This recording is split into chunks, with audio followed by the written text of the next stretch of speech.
On behalf of Pentagon Press LLP, I, Squadron Leader Sonia, extend a very warm and cordial welcome on the release of the book Blinkers Off.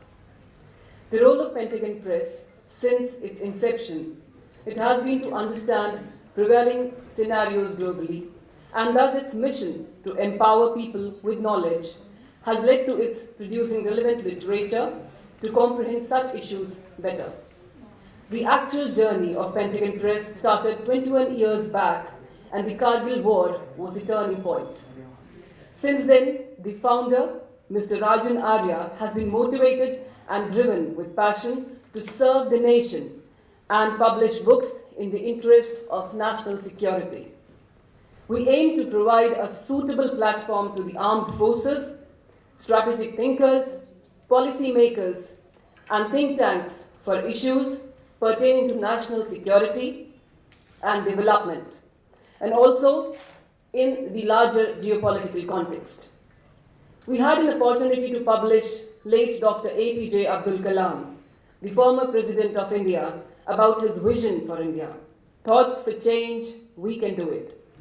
The vision of Pentagon Press is to build a strong India, and it is inspired by Dr. APJ Abdul Kalam. With over 650 titles by Indian and foreign authors, conferred 3 times Excellence in Publishing Award, it has become a force to reckon with. Pentagon has always encouraged young and budding authors with out-of-box ideas, and it promotes strategic thinking culture in India. Today, Pentagon Press has invited you all to celebrate the launch of the book Blinkers Off, How Will the World Counter China? And this also happens to be the 51st book published by Pentagon Press. It gives us a balanced, comprehensive, and holistic perspective on the challenges that a rising China presents to the world. Blinkers Off comes at a time of the reflex when the global and regional power, all the dynamics due to the ongoing power struggle between China and the rest of the world have changed. Notwithstanding the recent developments in Afghanistan, there is now clarity in Indian strategic thinkers and the community that New Delhi's biggest security threat emanates from China. Blinkers Off takes a bird's eye view of the challenges that China poses, not just to India, but to the entire world. The altered dimension of the New Age warfare has just begun. From just frigates and submarines, the theater of the confrontation has moved to a new age threat in this world, the world of economic, cyber, and biological warfare. As it provides a roadmap to address these concerns, the book brings forth India's geostrategic and geo-economic role in any global attempt to counter China.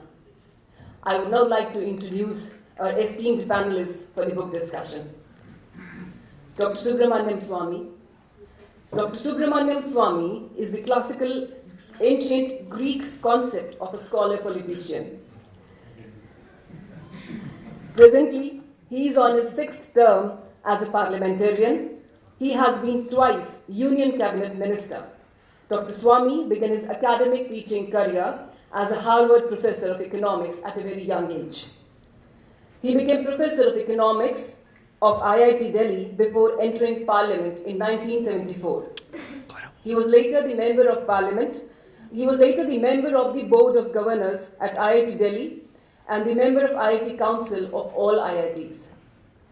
Dr. Swamy won his PhD in Economics from Howard University after being mentored by Nobel laureates Simon Kuznets and Paul Samuelson. With Samuelson, he also co-authored research papers on index numbers and GDP concept. It was published in the American Economic Review, an economic journal. He was a founding member of Janata Party in 1977, and also he became its president in 1989. Now may I request Mr. Shivam Arya, Director, Pentagon Press, to present a memento to Dr. Swamy. Sir, please.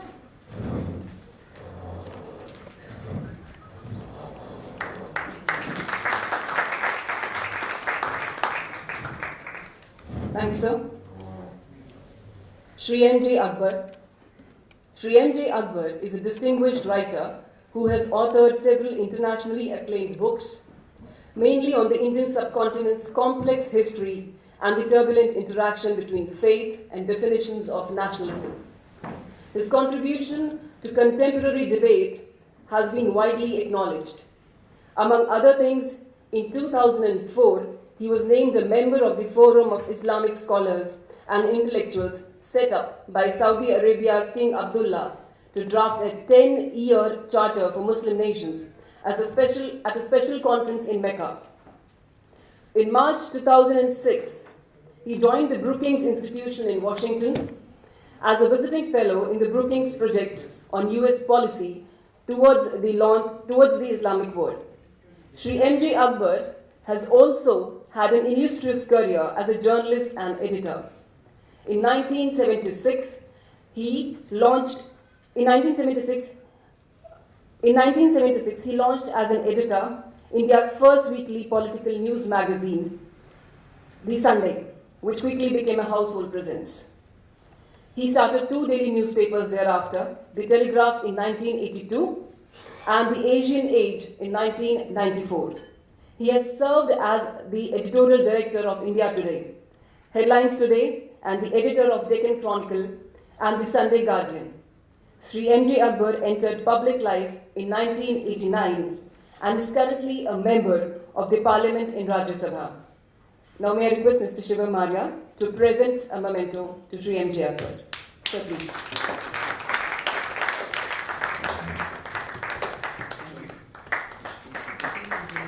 Thank you, sir. Lieutenant General Syed Hasnain. Sir is a retired Indian Army General Officer. His last assignment in service was as the Military Secretary of Indian Army. Prior to that, he commanded an Army Corps in the Indian state of Jammu and Kashmir, amongst other appointments.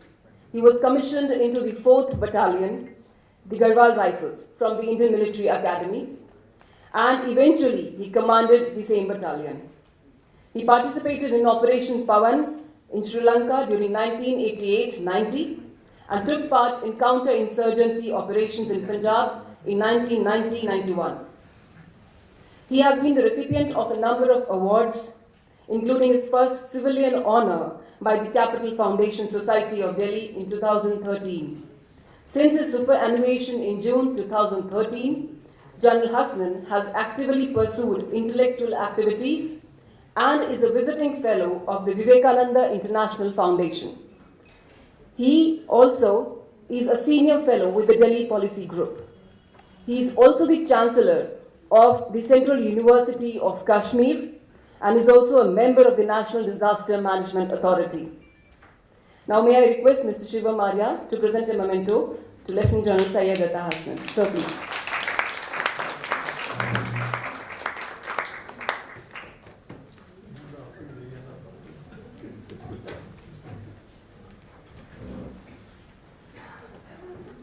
I would now like to introduce the author, Gaurie Dwivedi, an alumnus of Delhi School of Economics and Navy Shri Ram College.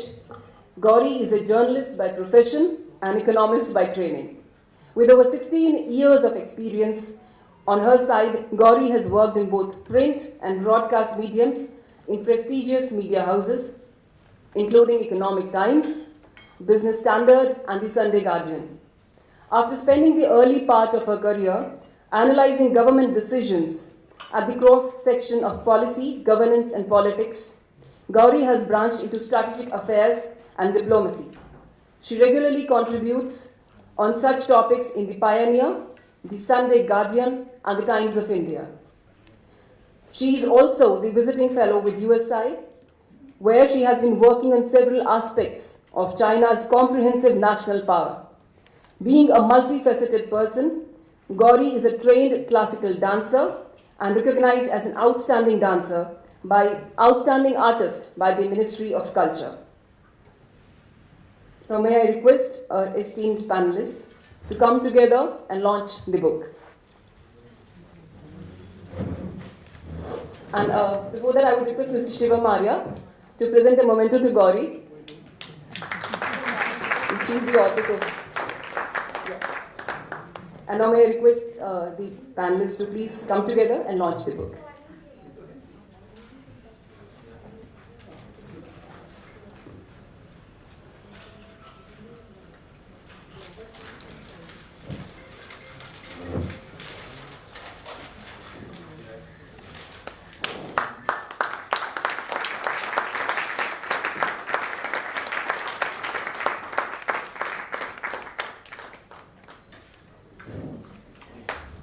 Thank you very much, good sirs.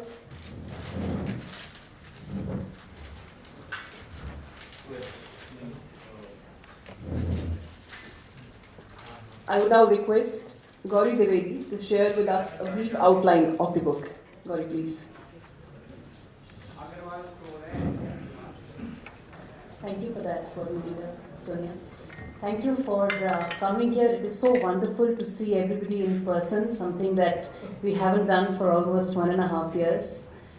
And thank you for the esteemed panelists for releasing my book. It's a maiden book, and I chose a subject that many believed is still something that is complex, has many layers, and the book essentially tries to ask questions which I feel are not yet being asked enough, and also presents answers or possibly start a conversation in areas which I feel are yet to sort of have that kind of conversation. So in very brief, I'll take you through what the outline and the premise of Blinkers Off is all about. The idea of Blinkers Off started in 2017 when the whole Doklam crisis started, and I started with a single question and then I worked backwards, and that's how the book came, which was, how big a threat does China present to India?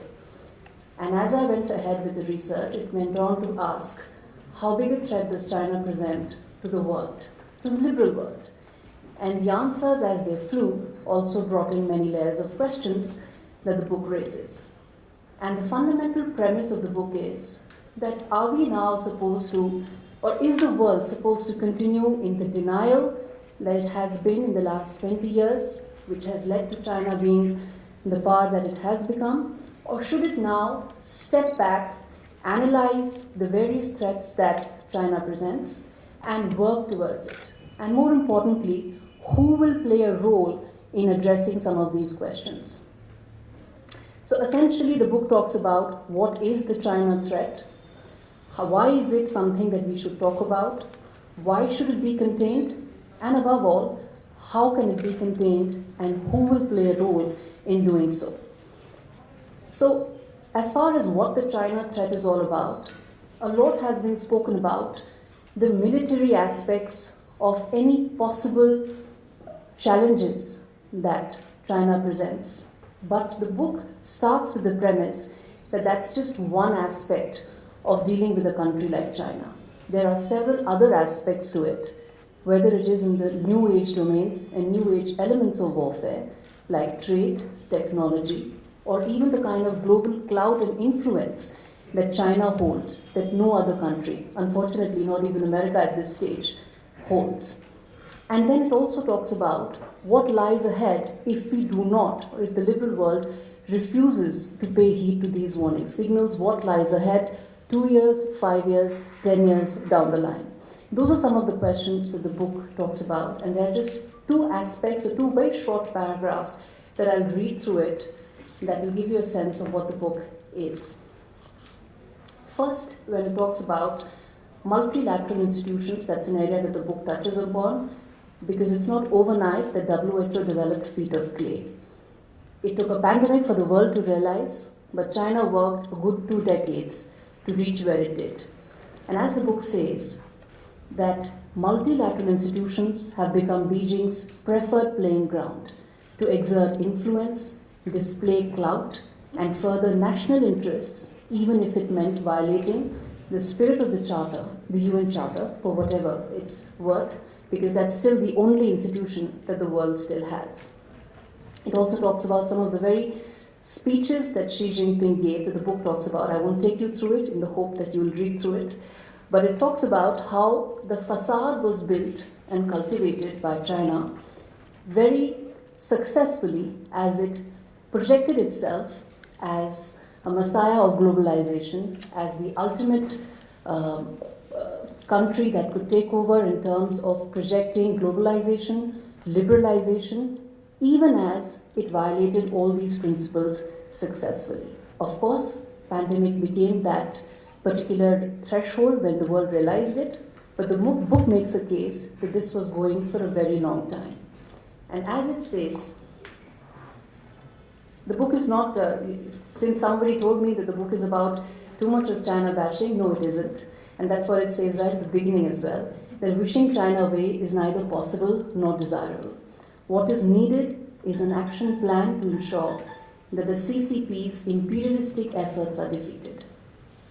And the roadmap that is decided by countries that will play an active role in doing so is in sync with the challenges that 21st century presents, where it is not enough to just match frigates and submarines, but to defeat China's plans to weaponize trade, information, and even the global clout that it has, where it managed to turn even the UN Secretary General into one of its biggest cheerleaders. And why this book is important right now is because back home, domestically, one sees that Xi Jinping has been able to almost canonize himself, whether it is about his BRI becoming part of the constitution or whether his thoughts becoming part of school curriculum. He's been canonized. All of this is as he whips up a domestic sentiment on a very ancient, vague concept which is translated as all under the heaven. This meant the world was divinely bestowed upon the Chinese emperor, who as the son of heaven had heaven's decree. The epicenter of the world that time was the Chinese emperor, and countries around the world were either just tributaries or they were vassal states. The CPC, that is the Communist Party of China, is trying to create the exact same imagery with the BRI expected to create vassal states across the world. We don't need to go far. Pakistan is right there for us to see. And Xi Jinping is trying to become the legitimate sovereign in the world. It is for this reason that the world needs to take off its blinkers and see the threat that China presents to the world. Thank you, Gaurie. Now we'll start with the panel discussion.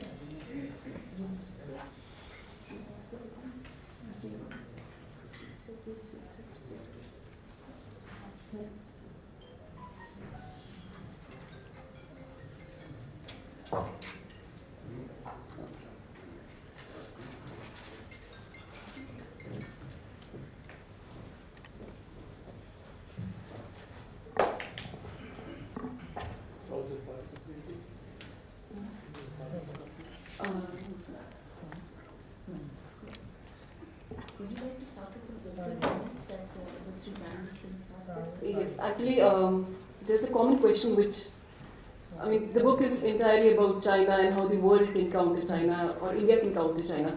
So the first question, which I believe should be similar to all three of you, starting with you, sir, how big a threat China is actually? That is the biggest question. Now, how big the threat we have to counter it. So we should know how big a threat China is actually. You want to start with me? Yes, sir, of course, sir. I think what we can do is give 5 minutes to all the three panelists, sir, Yes, and please, absolutely, Yes. sir, and then we can, have. Okay, 5 minutes. Yes, sir. Well, China is a threat in the sense that it's a communist country. But it's a rational country. They have a think tank, they think, and their Communist Party has long deliberations. There's nothing that decision they take which is of a mad country or a warmonger country and so on. So we are dealing with a country which is as rational as the United States. I don't agree with the author's view that we are in a multipolar situation, so we have to think of multipolar solidarity. Because there are only two countries, China and United States. At the moment, Russia is, as our former Foreign Secretary Vijay Gokhale in his book has said, is a junior partner.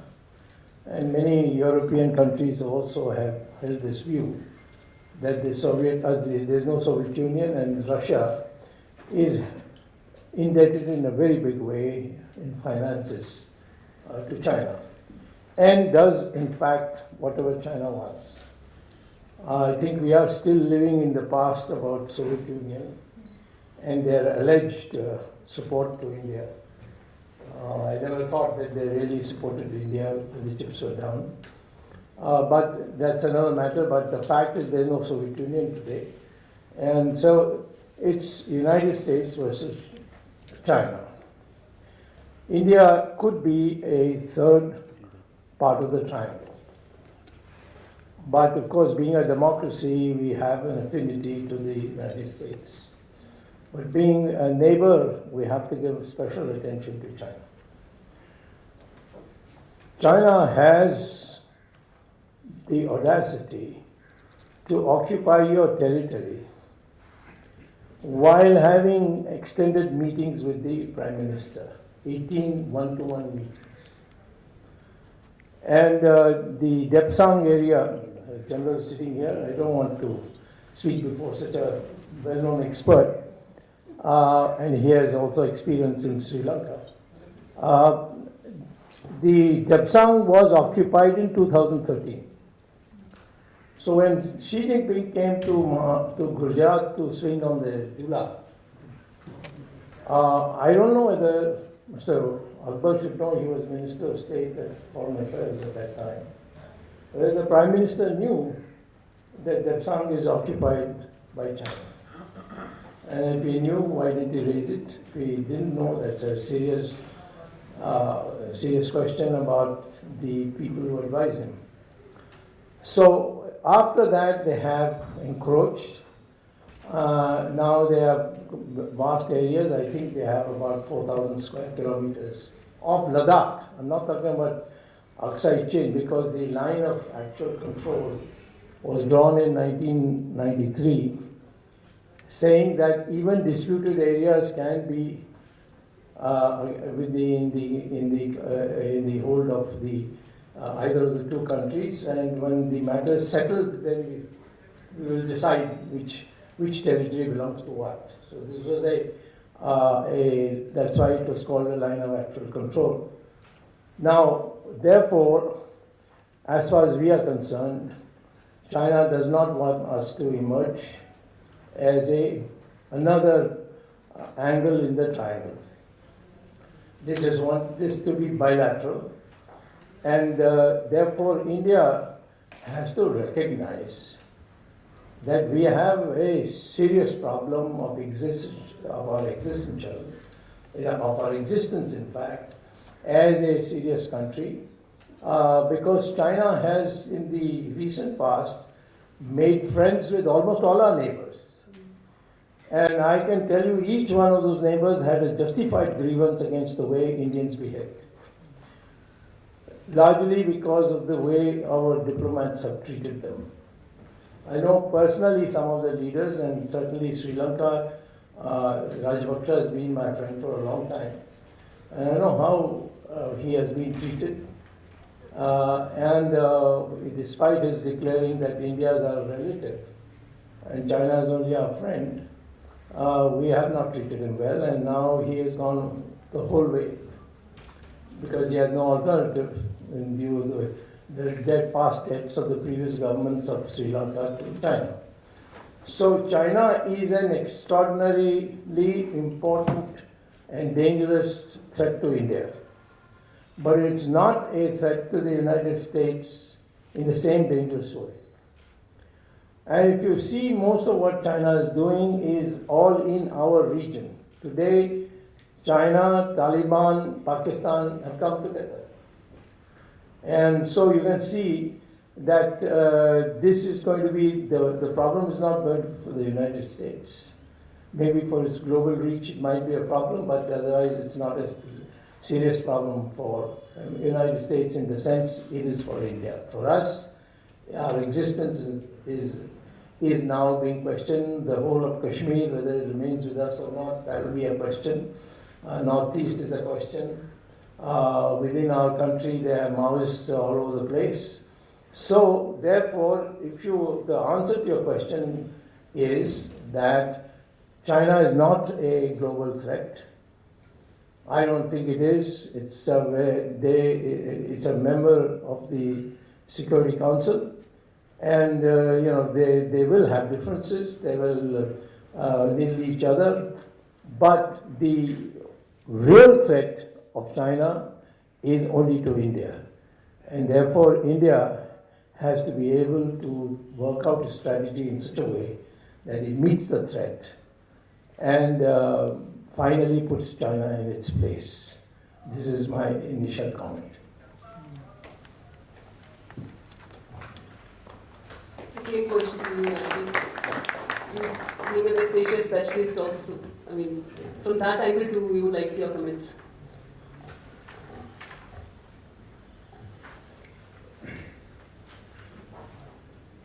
It is always very refreshing to have a predecessor on the panel who is completely certain about the existing situation in a time of vast fluctuations. But the point that is made, I think, is valid, that if in our neighborhood we do have a threat, then that threat is China. The question before us is, how do we manage the threat? I think the basis of the Indo-China relationship, it can be broadly divided into two phases. I'm ignoring the 1950s, which was a time of too much hype and too much confusion. But if you take from 59 actually, John Lai visit, right up to Rajiv Gandhi's historic visit to China, would be the period of conflict. From Rajiv Gandhi's visit today, would be, these are comparative terms, would be a period of, if you don't want to call it peace, I'm reluctant to call it peace, of non-aggression.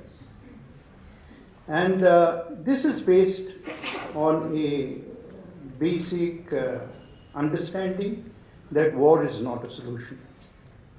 The question that actually arises now is very interesting. Has peace been a solution? And unless we learn how to understand and then respond to it, we will not get very much further in our attempts. To get back to West Asia, or to see the impact of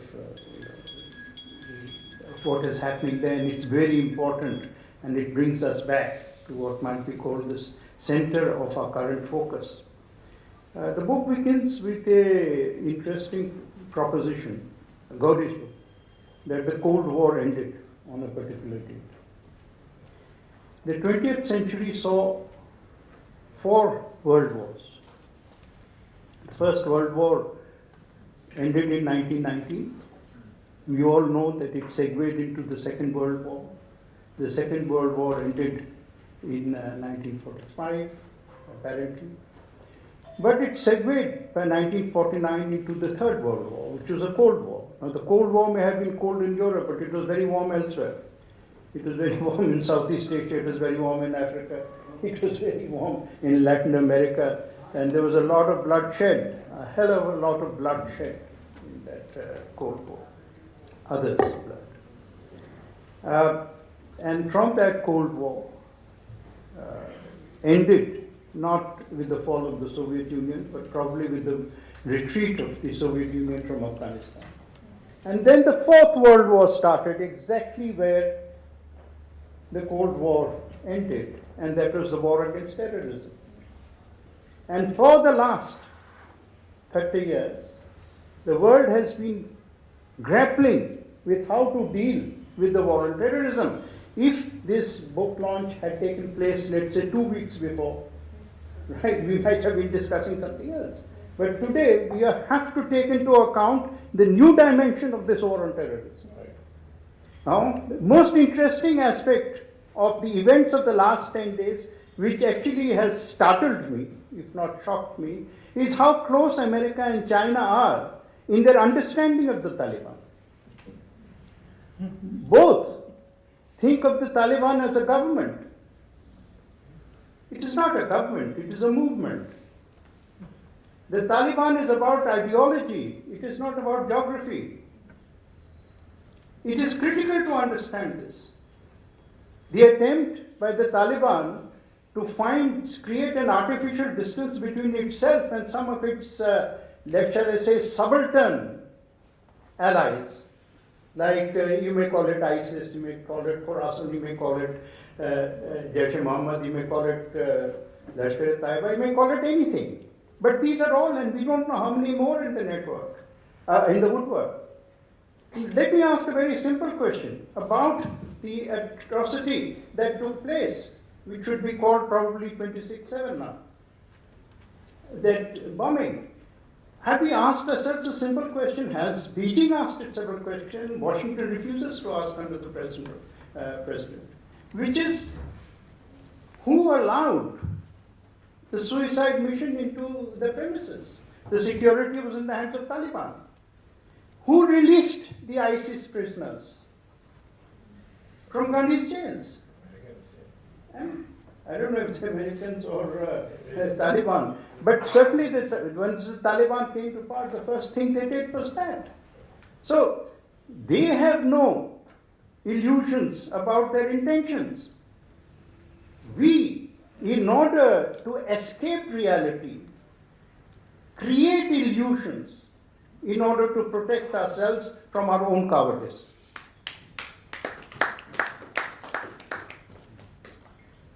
You know, global wars have always been fought for world supremacy or the supremacy of large parts of the world. The First World War was not a European war. It was a war for the colonization of large parts of the world. There is one thing that you must understand if you want to try and understand the Taliban. The first, for all of us who read history, the First World War ended maybe in 1919, and the Second World War ended. But for this mindset, the First World War has not ended. The First World War ended in a very interesting situation. By 1919, every single Muslim country was colonized. And therefore, central to the doctrine of the Taliban's political objectives, or we may call it foreign policy, international policy, ideology, whatever you want to call it, central to it is, quote unquote, I don't accept it, so therefore I'm saying quote unquote, the liberation of Muslim lands or Muslims from colonialism. When we say colonialism, one is always tempted to say Western colonialism. I am not saying Western colonialism.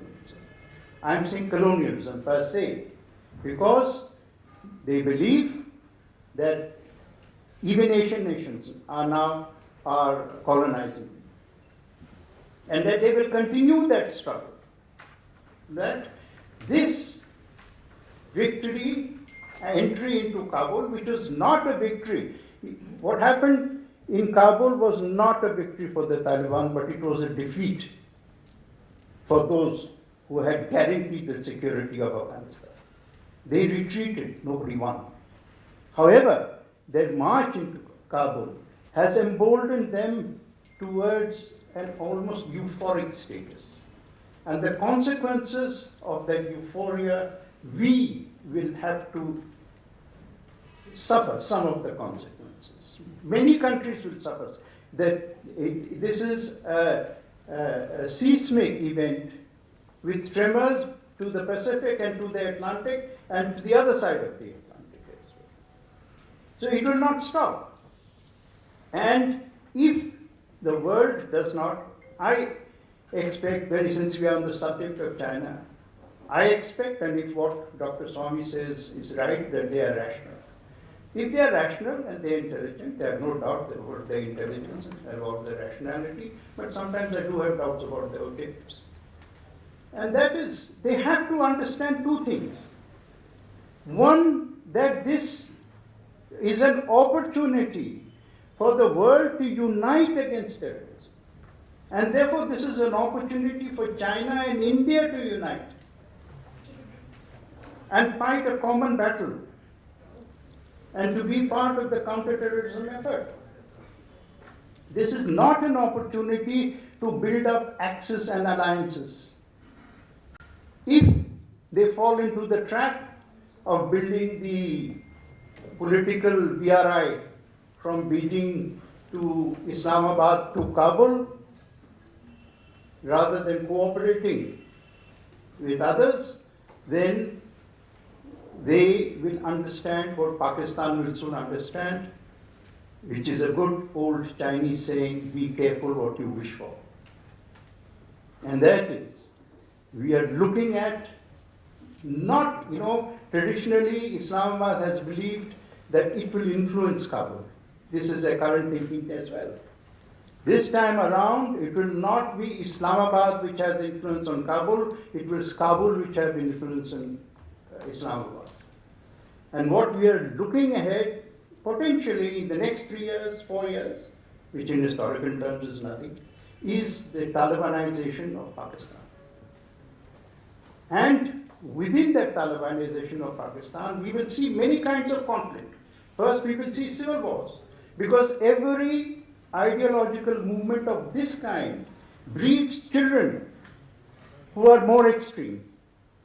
Today, there are already recognizable and now increasingly recognized differences between the leadership of Mullah Baradar and the commanders, junior commanders, 20, 25, 30, who actually led the troops or their people into Kabul.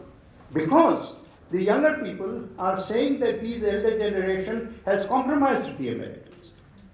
And each time a statement comes out from Washington which indicates that they are talking to the leadership or that they are in the same side, they actually make their own fringe more radical. And the moment that fringe becomes radical, it will take its revenge both on its own side as well as expand the war to wherever it can. The second message which I think China should heed is the colonization of Asia by Asian powers is not possible. And they must have clarity on this.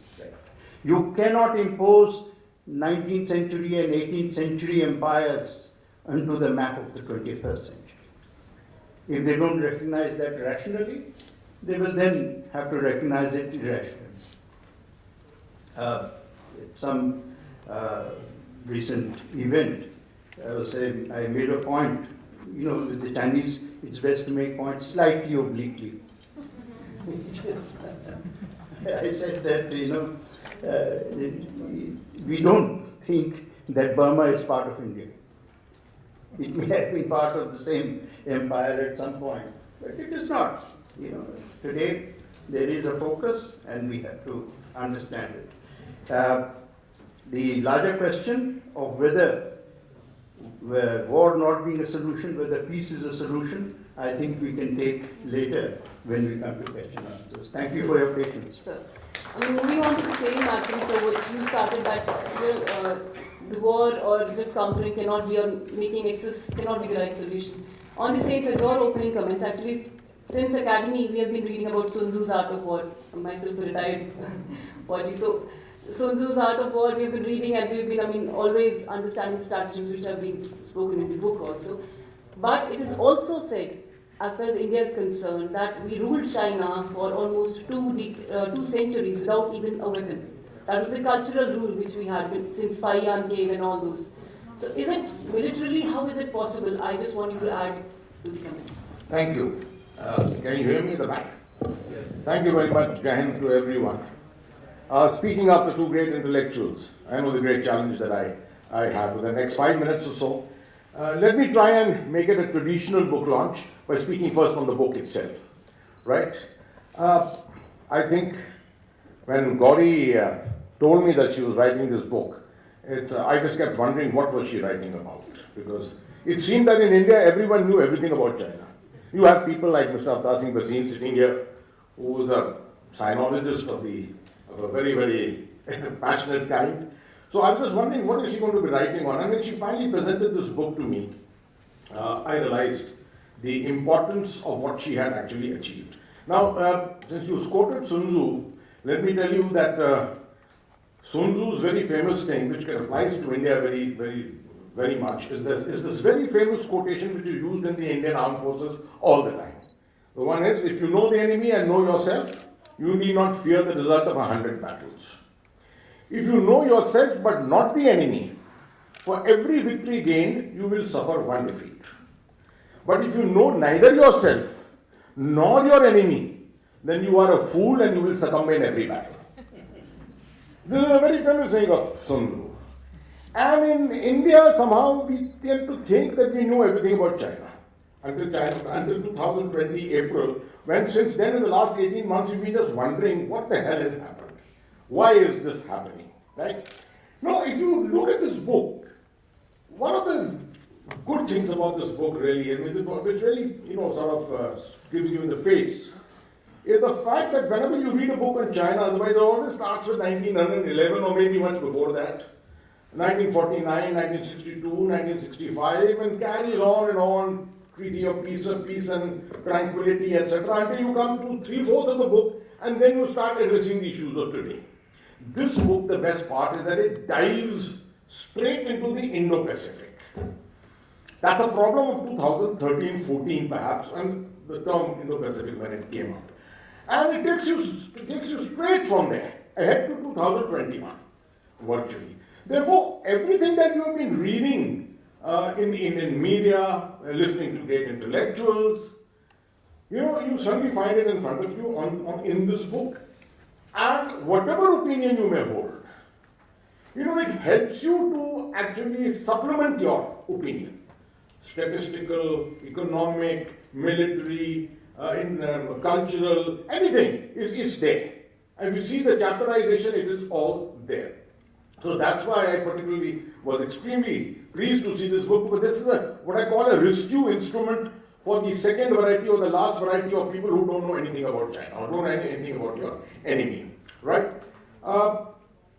One very, very interesting aspect for people who study China, and never seem to look at this particular aspect, is this second chapter on the story behind the $13 trillion. That China's economy has come to $13-14 trillion today. Who helped them achieve this? Who helped them achieve this $13-14 trillion economy? I remember the year 1969, and I was here in St. Stephen's College at that time when President Nixon visited. One-day visit here. And along with him was Henry Kissinger. They flew from here to Islamabad. And I still remember reading the morning media at that time, the famous story of the Congress divide was going on, when the syndicate was being formed in 1969, July. And one of the great news in that was that Henry Kissinger from Islamabad had peeled off from the delegation and made a beeline to Beijing, the beginning of ping-pong diplomacy. And 69, everyone should know today, the Americans considered as a part of the Cold War, a very, very important prong of the Cold War was the support that they were seeking from China to defeat the Soviet Union. Despite the fact that Tiananmen Square took place, the four modernizations took place, everything, you were looking at China growing and growing and growing. The Americans always trusted that China was their friend. Mr. Swamy still says that China is not anyone's enemy, except a threat to India. Globally, it is not. It is debatable sometimes, but the United States actually helped China achieve whatever it did. My last issue on this particularly is the fact that in India, we love to talk about the military aspects of this relationship. We love to talk about 62, 1967, the Nathula incident, 75, we had one clash the last time, lives were lost before the Galwan incident. We also speak about 1986-87, Songdorong-Chu incident, in which we stared the Chinese down in about 6 to 8 months of deployment. But the more important aspect which we don't look at today is that it is not the military aspects which are actually a great threat to India. It is the non-traditional aspects. The non-traditional aspects is something that India's academia does not study. There's a romantic, there's a romanticism attached to the military. I love it because I'm a military man. I love it. People will put me on a platform and say, you are the man, the Sipahi, Seema pe baitha hai, that kind of a thing. But actually what's happening behind, inside, and what China is doing to you internally here, hardly any people look at it. The aspect of cyber, for example. Economic warfare, how many people have heard that in the recent past, the manner in which the Chinese have restricted your lifting of containers, the fact that your trade, to affect your trade, they were actually stopping the availability of containers and the availability of shipping to you. These are the kind of threats which hardly everyone loves to talk about. What's happened in Galwan, what has happened at the Kailash range and the Depsan plains and things like that. I think we need to pay a lot more attention, and this book, Gaurie's book, actually pays a lot of attention to the non-traditional threats. Only at the end are you really covering the aspects of deterrence, and that is actually military deterrence which you are covering. But otherwise, if you look at it, the flow in this book, if you look at the chapters, everything is about non-traditional security. So that's a very important aspect of it, but that is what will actually add to the value of the literature which is available with us today. So I'll stop here. My only last closing remark is that, expected from me as a man earlier in uniform, to actually comment and say, is war a distinct possibility with China in the near future? To my mind, no. To my mind, no. But you will be at what is called something with which you have been at with Pakistan. It's on the line of control. It is called no war, no peace. No war, no peace is a very, very dangerous situation to continue for posterity. And that is what China will keep you in.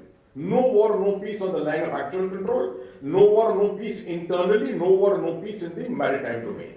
And that is something that we will have to rethink our entire aspect of how to counter this particular strategy that China is employing against us. Thank you very much.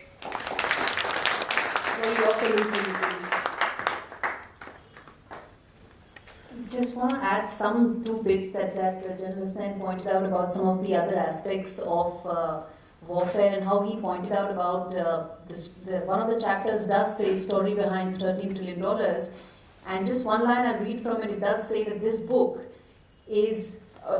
does not view Beijing's economic success only through the popular perception and the fanboy perception of quote-unquote double-digit growth rates and landmark reforms that were unleashed quote-unquote around that time, 1979. Instead, it talks about some of the successful ways in which China can be countered. And as far as economic warfare, since General Hasnain pointed out, and in fact the other panelists are also very keen watchers of Chinese economy, there is specific data in the book that says that even if you talk about the BRI, the Japanese investments in some of the large economies of Asia has been almost 1.5 times what has been for China.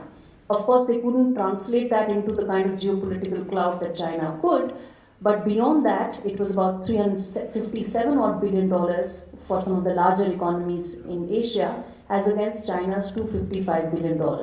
More importantly, a lot of research has indicated that China's investments in prominent and large economies in Asia followed the trajectory of Japanese investments. So that is important in pointing out how China viewed some of the important territories in Asia, and was of course far more successful in turning around its economic investments into larger instruments of geopolitical power. And I think the future lies in terms of identifying how can China be countered in being able to do so. Dr. Swamy, so I would like to ask a question to you. Yes. I mean, how important do you see India's role is there in countering China when there's increasing despondency towards America nowadays, specifically after Taliban? So how important India can emerge and what can be the roadmap?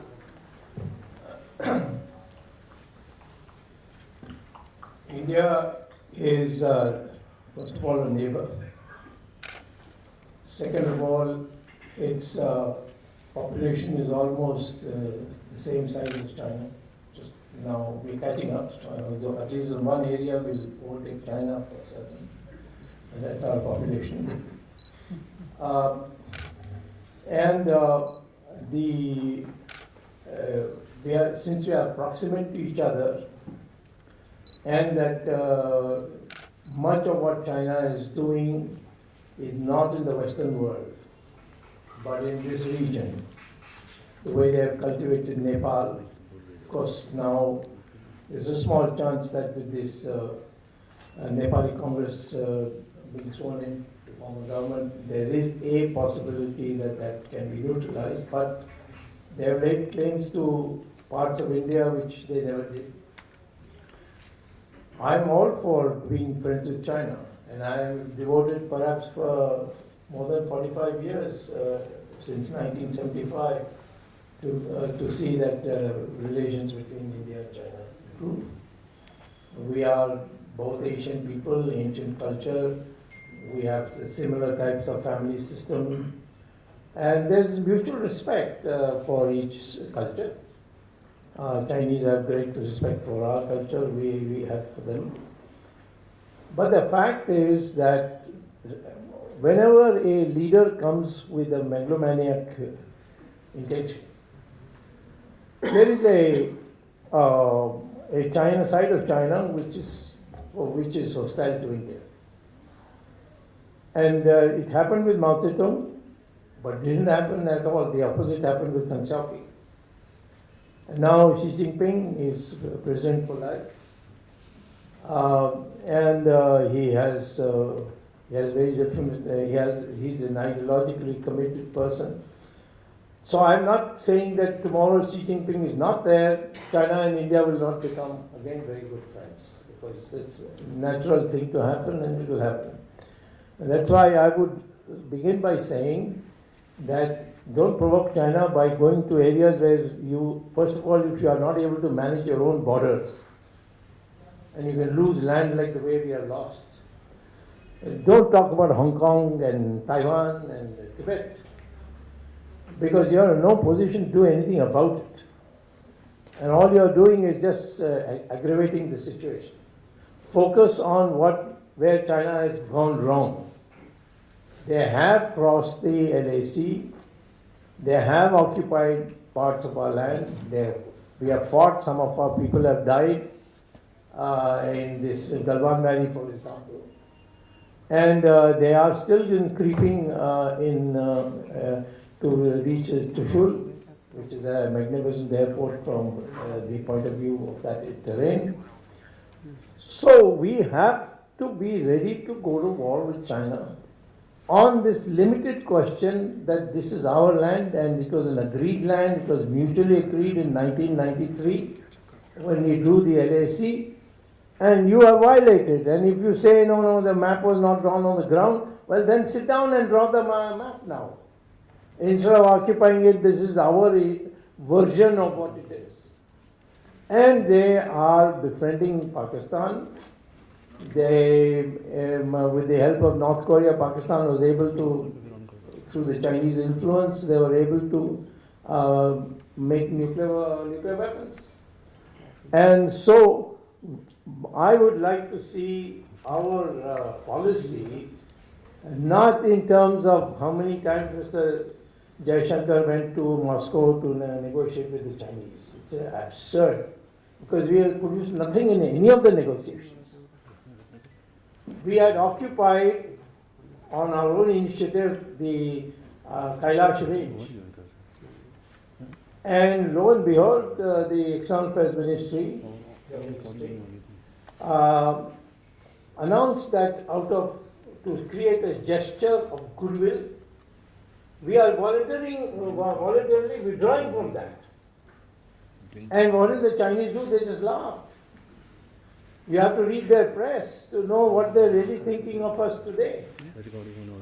So therefore, my view is that India should tell the Chinese, if you are not going to go back to what was the original position in 1993, we will go to war with you. The Americans can't help us in anything except one. They've already given a gift of $85 billion of arms to the to Taliban by just abandoning everything and going. 20. So they should give me also $85 billion worth of their F-35. We also should be, if you are going to befriend America, you can't befriend everybody else. I don't know where this concept came, they can be friends with everybody else. Maybe Akbar in one time you might have propounded that thesis.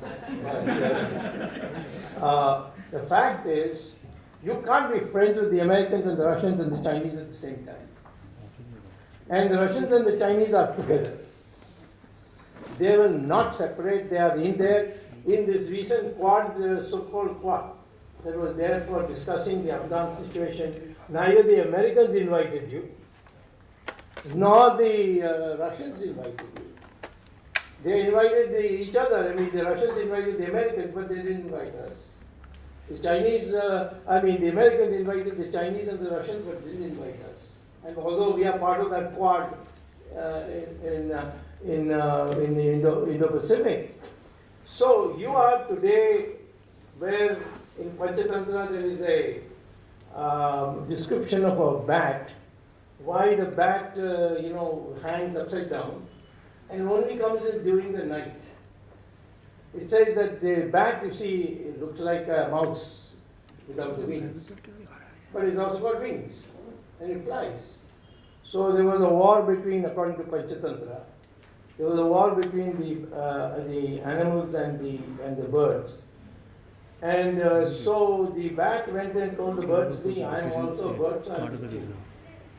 And the inventor told the animals, I am an animal, and therefore I'm with you. War took place, then they came to a truce. And then they said this bat was seen nowhere. Both of them exchanged notes and said, my God, what a fraud. So they went looking after them. That's why they hide. They never come out except during the night. And to mislead you, they hang upside down. So we are exactly the same. We are friends of the Russians, we are friends of the Americans, we are friends of, and Mr. Jaishankar demonstrates this by going, he's in perpetual tour. And so is Mr. Doval, who is on a free jet provided by Qatar, all over the place. Meetings take place, wonderful meeting, excellent atmosphere, nothing comes out. I say, to conclude, I'll say that let us focus on only one issue. We will make the Chinese vacate the area they occupied. That will give you world recognition. This flapping around everywhere is not going to give you any recognition. You can't be friends with all. With the Americans, the only friendship you can have is get their weapons. For that, they say don't buy Russian equipment because this S-400 has got Chinese electronics. And therefore, they say if you take that, then like with Turkey, we will put sanctions on you. And we are expecting it in September. We are going to hold a BRICS meeting. BRICS is something the Chinese used to joke about. Because I remember the BRICS had a bank, they decided to create a bank. And the first president was nominated was me. And Mr. Modi sent me a message, and Mr. Amit Shah personally called me to persuade me to take the posting. I left Harvard to come here, and I'm not going to go sit in Shanghai and watch television there, because my friends in China tell me that this BRICS will not go anywhere. And yet we are holding a BRICS meeting. Xi Jinping has been invited to come here. What will the Indian people think? I mean, what will happen to their psyche? That here is a country which has forcibly occupied your land, and you are going to look after them, bring them here and hold a meeting. So my advice would be, in conclusion, I must say, I didn't say anything about the Pope, but I'm really impressed with the Pope, because it's not a virgin territory she's covered, and she's put it very squarely, but of course I don't agree with some other things like multipolar solidarity, not multipolar, there's only one country which matters, and that's the United States. Yeah, United States, China. You can be a third. I'm not asking you to join either the Americans or the Chinese. But you are big enough, you've got the potential, you've got the intellectual manpower, you've got all kinds of things, potentially. And in terms of land, ours is much more, there's much more to grow on our land than the Chinese or the Americans can do in their land. We have potential galore, therefore try to and portray like the Chinese were doing it.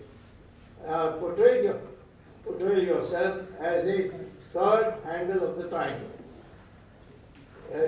India, China, United States. Already the three largest populations in the world is India, China, United States. The third largest GDP in the world on PPP rates is India, China, United States. Okay, even land-wise, it's almost India, China, United States, except countries like Brazil or Russia. So, therefore, as a third pole, work on that basis, portray it and develop a mindset for it, and demonstrate once so that the Chinese don't snigger. We'll repeat 1962. They have done it now.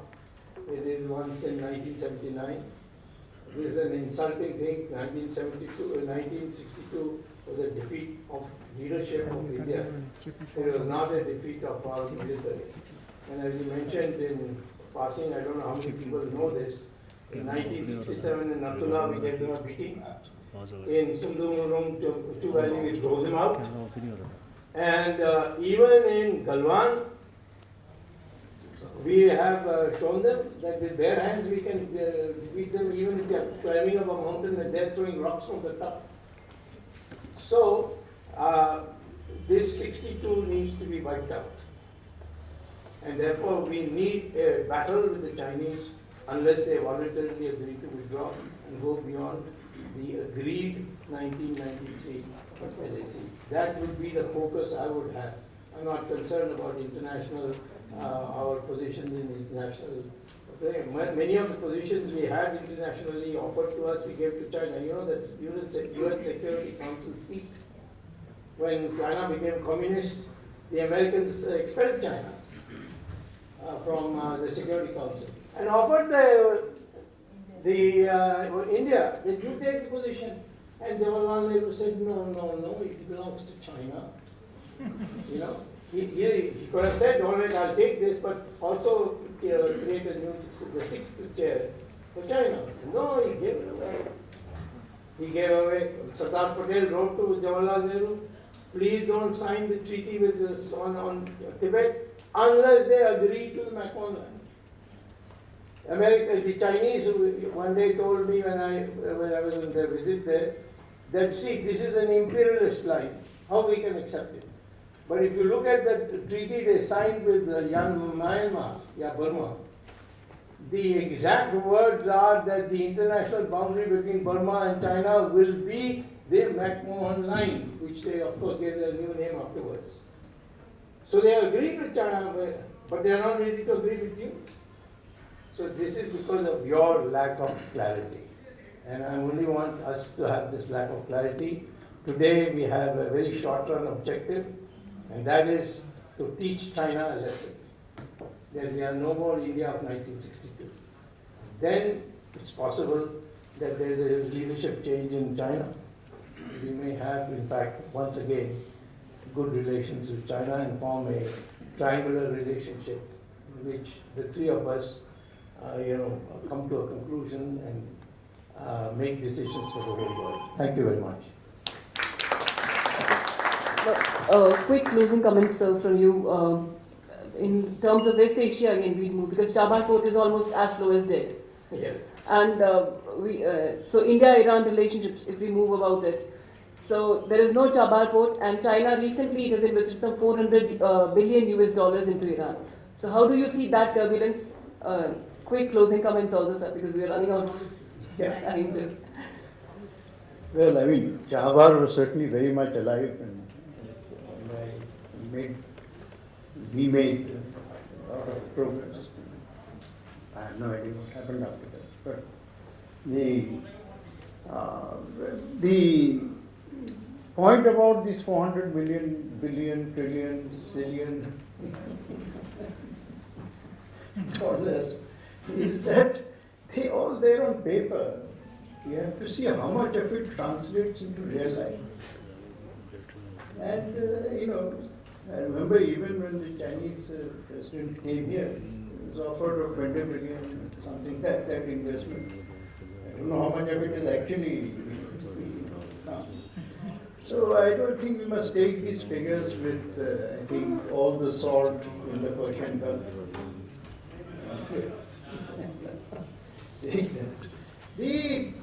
The world, when I began by saying that the world is in great turbulence once again.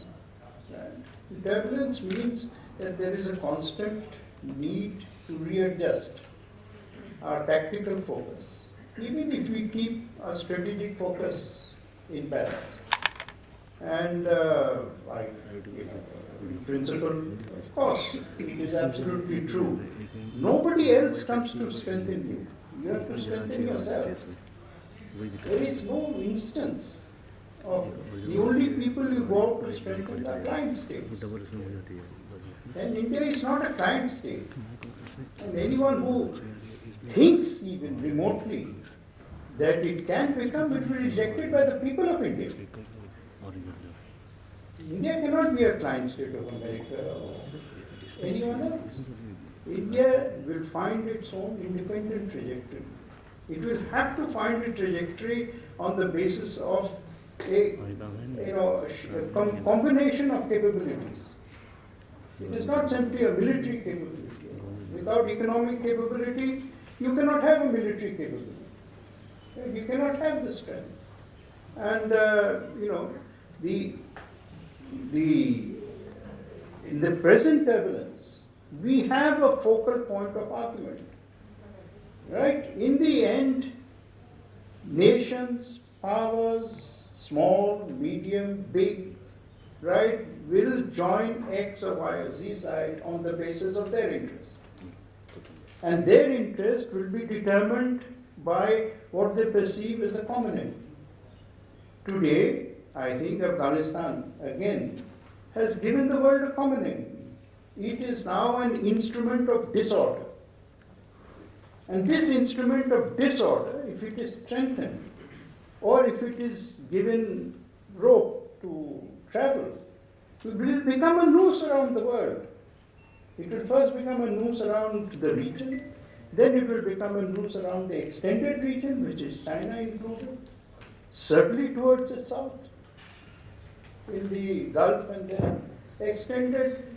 We see only what is put in front of us. In Iran, how many people have noticed that Raza Khatami has issued a statement on behalf of 130 politicians and very important people.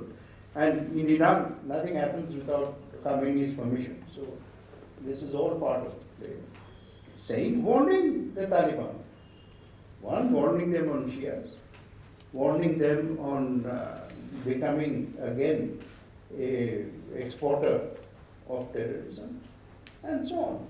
There is definitely a very, very strong murmur. Now we have to capture this murmur and turn it into a wind, and from a wind into a storm. And if we can take the leadership, but have the courage to do so. You can't run foreign policy on the basis of being frightened. If you have the courage to do so, then we have a role to play in the world. We have an important role to play in the world now, today, this minute. But in order to understand and pursue the role, you cannot hide behind alibis, excuses, which basically are filters for nervousness. So, and I'm sure the leadership understands that, but we'll wait for the opportunity to do so. Okay, closing comments from your side too. Anything specific? So specific is basically the maritime security, because that is a concern. 9-line, always and always. So how do we? Absolutely, in the sense that if the Chinese have ever been worried about anything concerning India, it is India's potential maritime capability. And I say potential, because you don't have it. That's why. You see, all these years, the strategy which the Chinese have followed against us is that they have kept the Himalayan belt under pressure, under coercion. If you ask me 2020, what happened is nothing but coercion, essentially coercion. Over the period of time this has happened, keeping our focus there, continental threats to India, ensuring that the part of the cake must never go to the maritime domain, the Indian Navy. And therefore, you can keep arguing on whether you need a two-carrier Air Force Navy or a three-carrier Navy. You have to remember also that the Chinese have made one major error in their decision-making. In 1978, when the four modernization started, the fourth priority was given to the security forces, the PLA, and within that, the last priority was given to the Navy. If that time they had been correct, if they had given the highest priority to the PLA Navy, today they would not be languishing. Today they would probably be an 8-carrier Navy rather than being a 2 and a 3-carrier Navy today. They'll have to fight, they'll have to compete against the Americans for the next 20 years in this kind of a mismatch of naval power all along the Pacific and the Indian Ocean. So this is a domain where India has to concentrate, focus, find the money, whatever it is, theaterization and all the confusion which is being caused at the moment. Leave all that aside, it is the Navy which needs a lot of money today. So please. If India and Indonesia come together, no Chinese ship can go through the Malacca Strait. And we have got Andamans now, the Car Nicobar, what is that, and got a new name now. No. Huh? It's actually Great Nicobar. Car Nicobar, and the furthest point is called Indira Point now.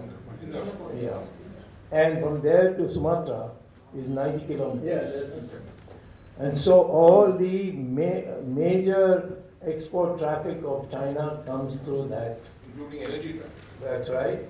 And so you block that, they're finished. So there I totally agree with you. But there is just one point which is a positive point. Yes. Historically, India and China are the two oldest countries to have had continuous diplomatic and trade engagement. You can trace it back to 3,000 years, definitely. The whole Chola Empire was trading, and so on and so forth. And one thing very interesting, the Himalaya has always been a barrier between the two. The seas have always been a bridge. But can we turn that back? You can't turn that back by not having a navy. Yes. You can only do that with strength.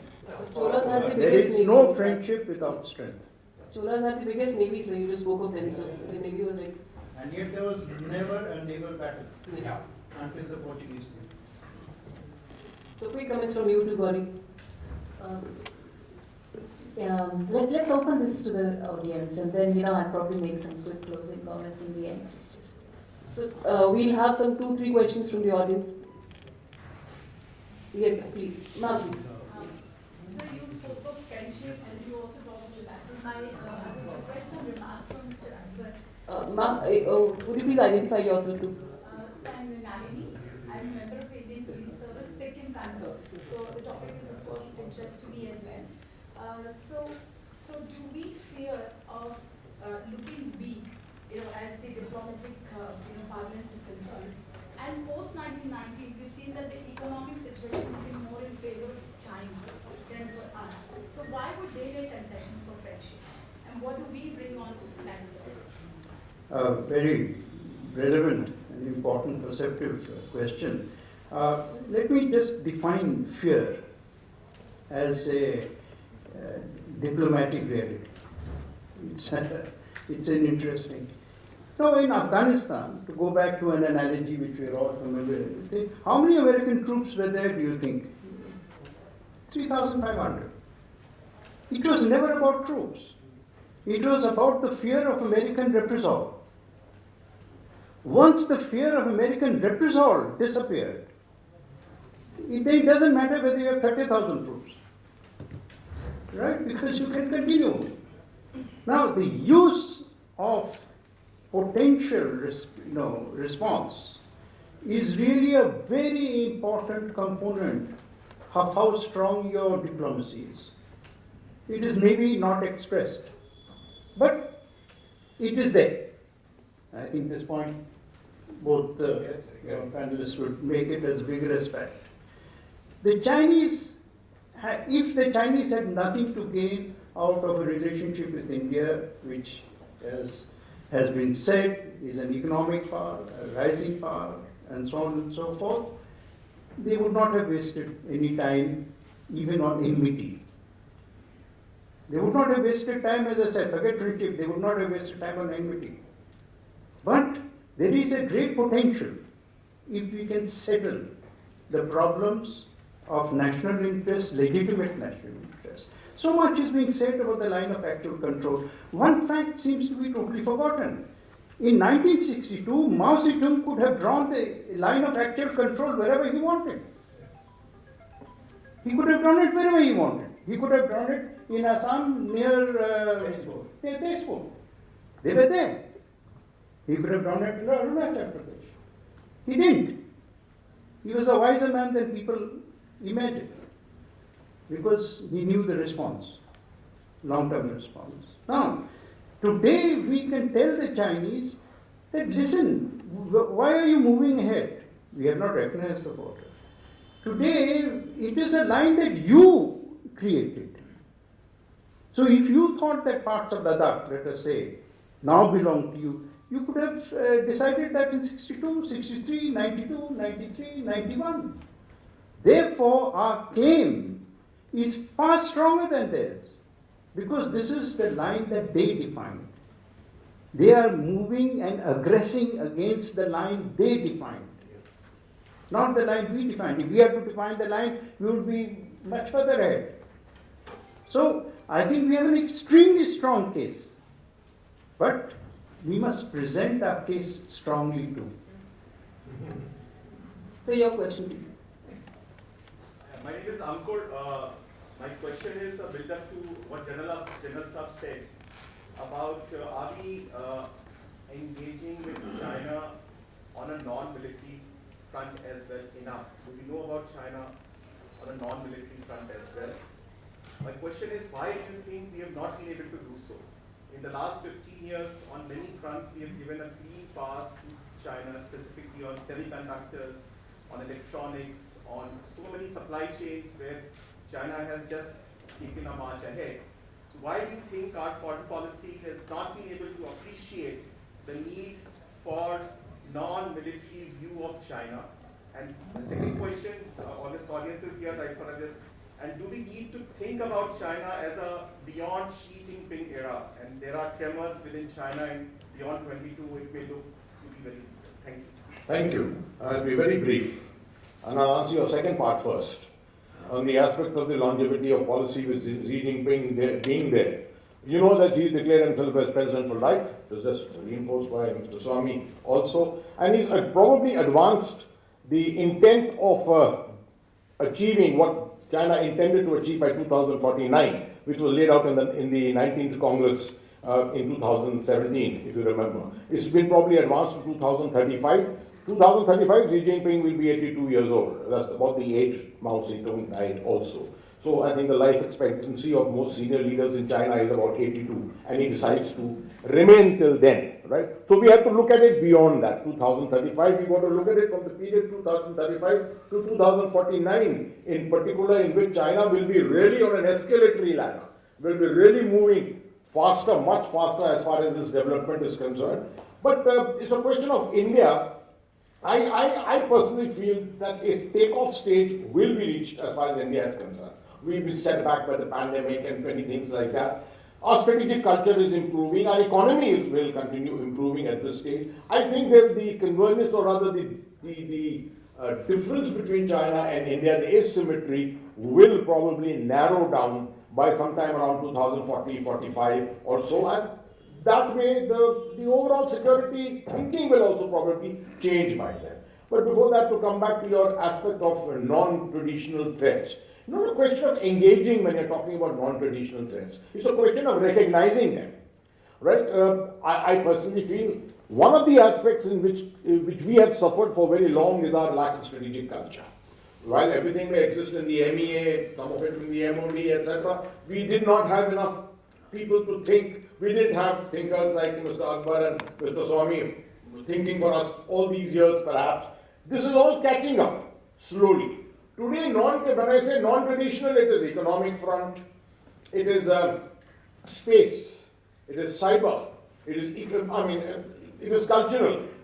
One of the areas where the Chinese are going to really engage you as a major threat is what is being termed today as grey zone war, right? That is mind, right? Information war, and if you know China well, you know that 1993 war under informationized conditions, which was adopted, 2003 adopted the whole strategy, three-war strategy.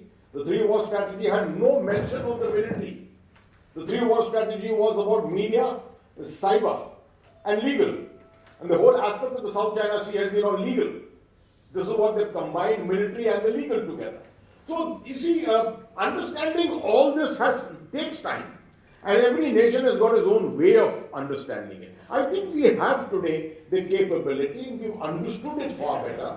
I think from now onwards, perhaps, we will be in a much better position to address these non-traditional threats. Just one small question, can I? One more question, last question. Small question to all of you, sir. I'm tempted to ask, whether or not we address the political system that governs India and China, right? So they have a dictatorial system there. President says something that's being followed. Well, how do we tackle it here? We're not being able to take care of us Kisan. We don't have any political agreement on how to tackle our Kisan agitation here. And even on China, when we were fighting against Chinese expansionism in Ladakh, we had almost all political parties on the verge of saying that you are the loser, they are advancing. So how do we develop that aspect of tackling China, political congruence on China? I think that should be very relevant. We don't see that happening. For my friends in the media who are waiting for the fireworks, I think this could probably be the one that could bring it. Yeah, I think Congress has a party-to-party agreement with it. So I think BJP also, like all parties, have that. But do we see that happening? Unless we have that, I don't see what all you are suggesting will mature. It's a threat, and it has to be tackled politically and from political agreement within the nation.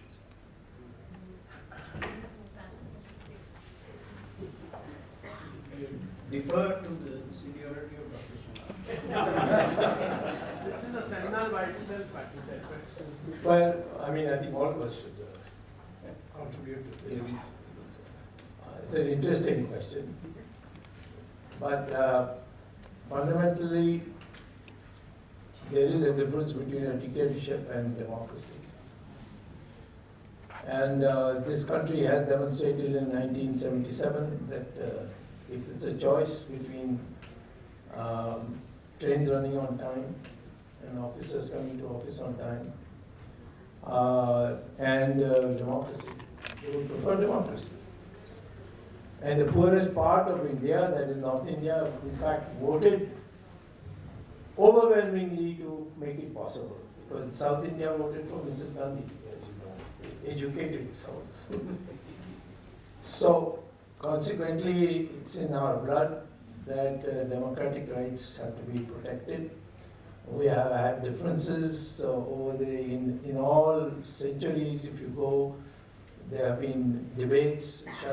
Shankaracharya invented the Shastrat concept, where you go and debate, and if you lose, you convert to my side, and if I lose, I convert to your side. That's how we removed Buddhism. So India cannot do what you're suggesting, or at least you're questioning, that we would also hide the fact once you come to know it. It's the job of the government to tell the facts and then explain it, how we are going to meet if it's an adverse fact. But to say it never happened, koi aaya nahi, koi gaya nahi. If you say that, then you're misleading the public. So, therefore, I am not in favor of putting constraints on the Indian people to say it in a way which hides the truth and protects those who have failed. I would completely endorse every word spoken by Mr. Swamy. Compare ourselves with Pakistan on the other side. We keep complaining all the time and saying, where is democracy? You have elections, but where is democracy? You have a selected prime minister. This is what we talk about Pakistan. You wouldn't like to say that about yourself, because in this region, if there is a democracy, it is us, and that is what makes us very, very proud about it. Right? So this has to be managed internally. These are the challenges of democracy. There will be times when you will have fractious politics at the center, right? You will have you won't have any kind of a stability. Today you have stability. You may not have stability. We didn't have it for so many years, right? But we didn't break up.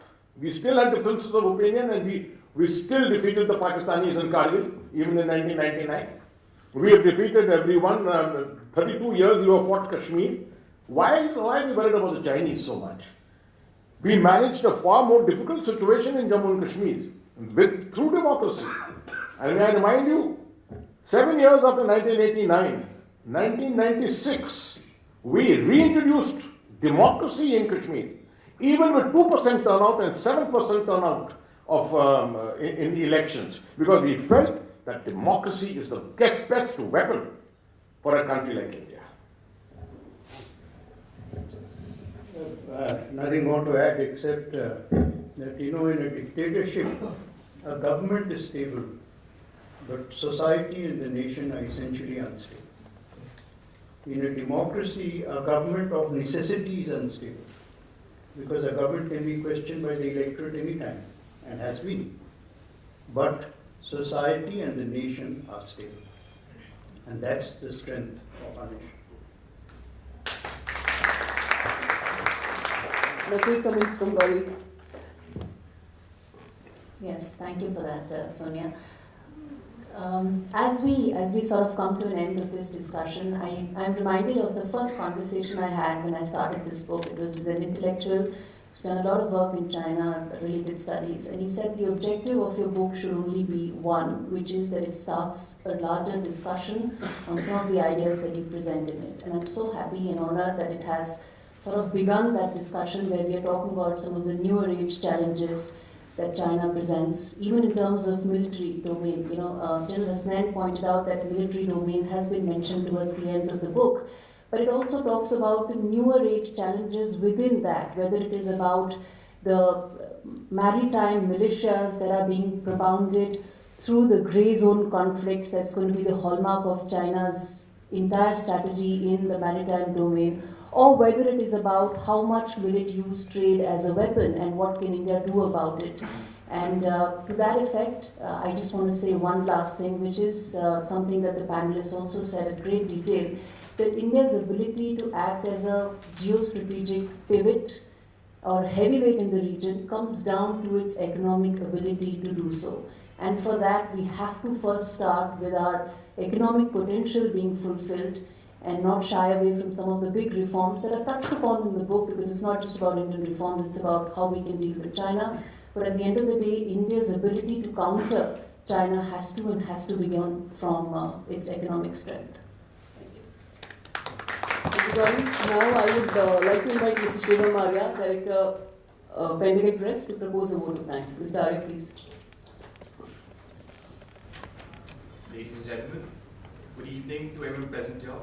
It gives me an immense pleasure to deliver the vote of thanks this evening and express our appreciation and gratitude towards all our dignitaries. Over 2 decades ago, since the Kargil War of '99, Pentagon has had a mission to empower knowledge and create a platform for establishing peace and stability in our region. And ever since, Pentagon has published over 600 titles on the subject of India's national security and its international relations. I'm also very proud to announce that in the last few years, we have been publishing a book every week.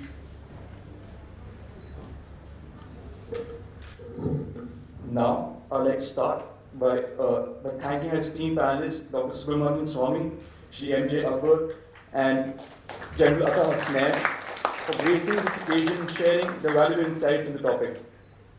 A special thanks to our author, Ma'am Gaurie Dwivedi, for writing such a timely, topical, and a well-argued book.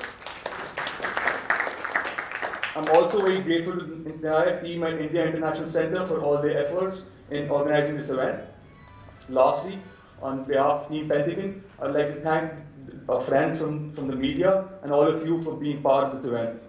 Thank you.